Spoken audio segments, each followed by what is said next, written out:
Hello नमस्कार दोस्तों, हमारे चैनल में आप सबका स्वागत है। जैसे कि आप सबको पता है, जीएस के टॉप 10 की क्वेश्चन का एमसीक्यू हम हर रोज़ करवाते हैं। तो यह हमारा 9वां वीडियो है। तो आइए शुरू करते हैं आज की वीडियो एक नए मोटिवेशन कोट के साथ।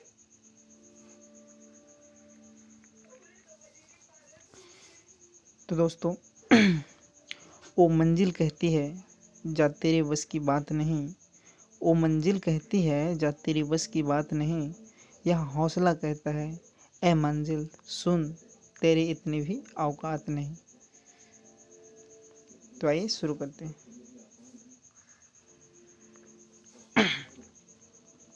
सबसे पहला क्वेश्चन है, भारत में सर्वप्रथम दोहरे गुंबद का प्रयोग किस मकबरे में हुआ था? ऑप्शन दिया है हुमायूं का मकबरा, ऑप्शन बी है शेरशाह का मकबरा, ऑप्शन सी अकबर का मकबरा, ऑप्शन डी बाबर का मकबरा। तो इसका करेक्ट आंसर है ऑप्शन नंबर ए, हुमायूं का मकबरा।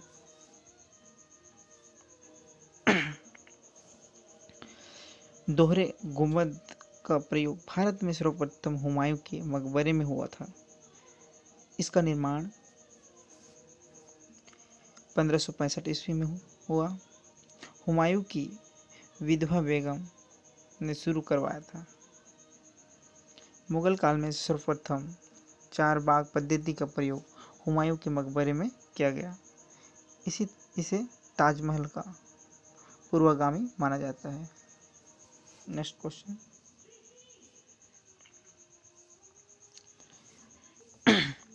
निम्नलिखित में से किस शासक के समय ब्राह्मणों से भी जजिया कर वसूल किया गया था? ऑप्शन ए है बलबन, ऑप्शन बी है गयासुद्दीन तुगलक, ऑप्शन सी है मोहम्मद बिन तुगलक, ऑप्शन डी है फिरोज तुगलक। तो इसका करेक्ट आंसर है option number D, Firoz Tughlaq. Firoz Tughlaq ने अपनी धार्मिक सहिष्णुता के तहत ब्राह्मणों पर भी जजिया कर लगाया था, क्योंकि जब मुसलमानों से ज़कात वसूला जाता था तो ब्राह्मणों से क्यों नहीं की नीति का पालन किया गया।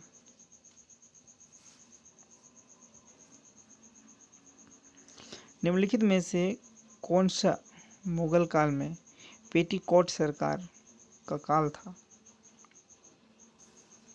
ऑप्शन दिया है 1560 से 62, 1570 से 72, 1542 से 44, 1550 से 52। तो पेटीकोट सरकार का काल था आपका ऑप्शन नंबर, इसका सही आंसर है ऑप्शन नंबर ए, 1560 से 62।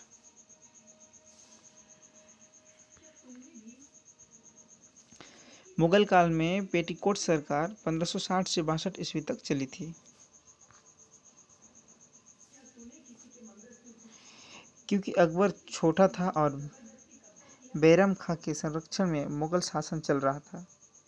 इस समय अकबर की दाएं मां महाम अनगा और जीजी अनगा ने पर्दे के पीछे शासन की बागडोर संभाल रही थी, इसलिए इसे पेटीकोट शासन भी कहते हैं। निम्नलिखित कथनों पर विचार कीजिए। कथन ए दिया है अशोक ने कलिंग को मौर्य साम्राज्य में जोड़ा लिया था। अशोक ने कलिंग को मौर्य साम्राज्य में जोड़ लिया था। और कारण बी है कलिंग दक्षिण भारत को आने वाले स्थलीय एवं समुद्री मांगों को नियंत्रित करता था।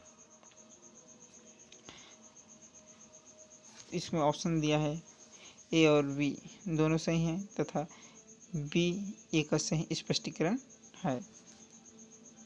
और ऑप्शन बी है आपका ए सही है किंतु बी गलत है। और ऑप्शन सी है ए गलत है और बी सही है। ऑप्शन डी है ए और बी दोनों आंशिक रूप से सत्य हैं।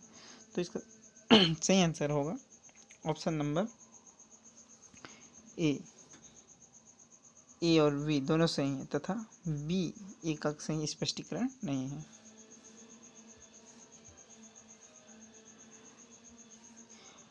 अशोक के 13वें शिलालेख से पता चलता है कि अशोक ने अपने राज्याभिषेक 269 ईस्वी पूर्व के 8वें वर्ष 261 ईस्वी पूर्व में कलिंग पर युद्ध करके कलिंग को मौर्य साम्राज्य में मिला लिया था। कलिंग वर्तमान उड़ीसा के आसपास वाला क्षेत्र दक्षिण भारत को स्थलीय व ब्रह्मा आक्रमणों से सुरक्षा प्रदान करता था। नेक्स्ट क्वेश्चन, बंगाल विभाजन रद्द करने तथा दिल्ली की राजधानी स्थानांतरित करने की सिफारिश किसने की थी? ऑप्शन दिया है हंटर कमेटी ने, ऑप्शन बी है साइमन कमीशन ने, और ऑप्शन सी है मार्ले ने, और ऑप्शन डी है अरुडेल कमेटी ने।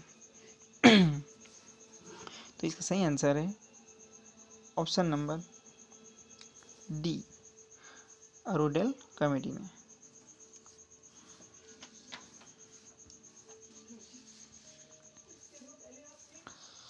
बंगाल विभाजन रद्द करने तथा दिल्ली राजधानी स्थानांतरित करने की सिफारिश अरुडेल कमेटी ने की थी।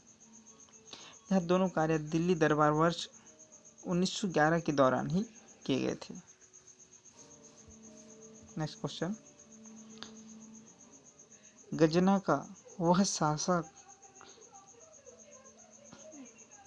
ये बस कौन है दोस्तों? कान हो गया।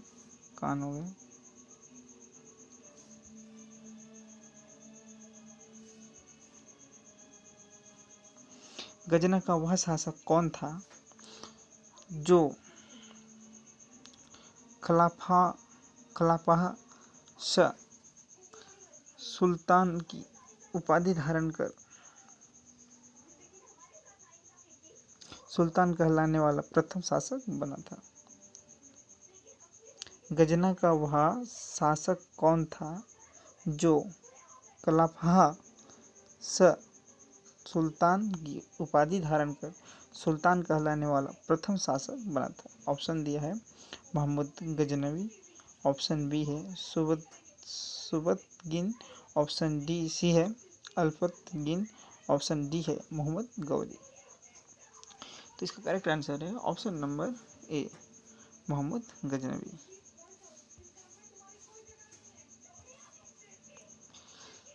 तारिक ए गुजीदा के अनुसार सिस्तान के राजा खलफ बिन अहमद को हराने के बाद मोहम्मद गजनवी ने सुल्तान की उपाधि ग्रहण की।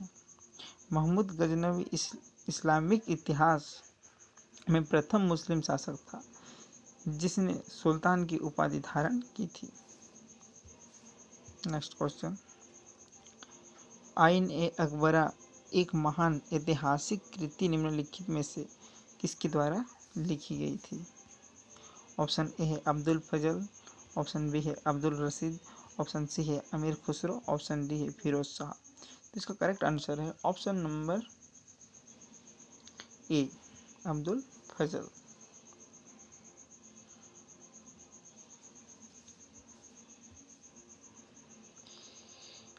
आईने ए अकबरी का लेखक अबुल फजल है। अकबरनामा के तीसरे भाग को ही आइन ए अकबरी कहा जाता है। आइन ए अकबरी के 5 भाग हैं। इसके 5वें भाग में अबुल फजल की आत्मकथा है। नेक्स्ट क्वेश्चन, व्यक्तिगत सत्याग्रह की शुरुआत कब हुई थी? तो ऑप्शन ए दिया है 15 अक्टूबर 1940, ऑप्शन बी दिया है 17 अक्टूबर 1940, ऑप्शन सी दिया है 16 अक्टूबर 1939 और ऑप्शन डी दिया है 20 अक्टूबर 1940। तो इसका करेक्ट आंसर है ऑप्शन नंबर बी, 17 अक्टूबर 1940। कांग्रेस ने अगस्त प्रस्ताव को अस्वीकार करके व्यक्तिगत सत्याग्रह की शुरुआत 17 अक्टूबर 1940 को गांधी जी के नेतृत्व में की थी। प्रथम सत्याग्रही विनोबा भावे व दूसरे सत्याग्रही जवाहरलाल नेहरू ने किए थे। व्यक्तिगत सत्याग्रह में एकमात्र जवाहरलाल नेहरू को 4 माह की सजा हुई थी और मुस्लिम लीग की स्थापना 30 दिसंबर 1906 में ढाका में हुई थी। नेक्स्ट क्वेश्चन,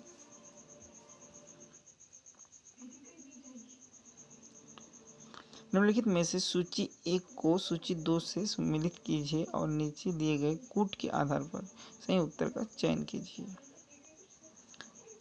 ए दिया है दास प्रथा का अंत, बी दिया है तीर्थ यात्रा कर का अंत, सी दिया है जजिया कर का अंत, डी दिन ए इलाही की शुरुआत।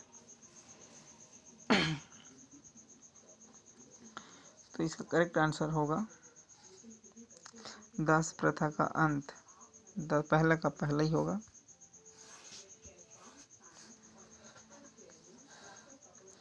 पहला का पहला सही है, 1562 में हुआ था।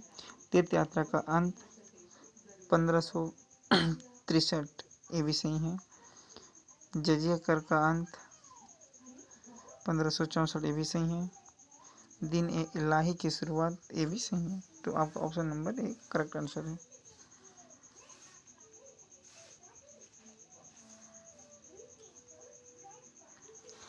उपर्युक्त प्रश्न में सूची 1 सूची 2 से संबंध निम्नलिखित होगा, जैसे कि दशा प्रथा का अंत 1562 में, तीर्थ यात्रा कर का अंत 1563 में, जजिया कर का अंत 1564 में, दिन ए इलाही की शुरुआत 1582 में। नेक्स्ट क्वेश्चन कर जाते हैं। सर टॉमस रो किस मुगल शासक के काल में ब्रिटेन के राजदूत के रूप में भारत आया था? ऑप्शन दिया है Jahangir, Akbar,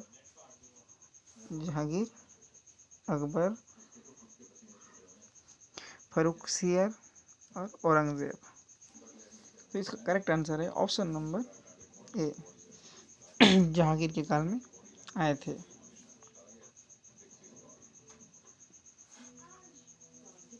sir Thomas Roe England के शासक जेम्स प्रथम का राजदूत था, जो व्यापारिक सुविधा प्राप्त करने के लिए 1615 ईस्वी में भारत आया था। जनवरी 1616 में अजमेर के किले में जहांगीर में से मिला। जहांगीर ने उसे 400 का मनसब दिया था। Next question,